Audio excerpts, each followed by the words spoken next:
কি খাচ্ছে? এই তো কলা। ডাক্তারবাবু বলেছে ওকে প্রত্যেকদিন একটু করে কলা খাওয়াতে, তো আমি আজকে বাজার থেকে কাঁঠালি কলা নিয়ে এসেছি। তো প্রথম দিন দেখো কি সুন্দর খাচ্ছে, ভালো লেগেছে ওর মুখে। ইয়ামি না বাবা, বাবাকে বলে দাও তো, দেখো অনেকটাই খেয়ে নিয়েছে পুরো। আমি জাস্ট ট্রাই করছিলাম যে খাই কি খাই না। ডাক্তারবাবু বলেছে যে মানে বমি করতে পারে, মুখ থেকে বার করে দিতে পারে, কিন্তু দেখলাম ও ভালোই খাচ্ছে।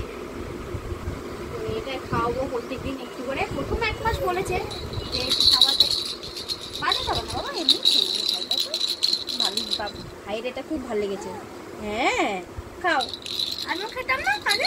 হ্যাঁ, তুমিও ছোটবেলায় খেতে তো, তুমি তো এখনো খাও। আরে ম্যাশ করে ম্যাশ করে তো ভাই, তো দাঁত নেই তাই ভাই ম্যাশ করে খাচ্ছে।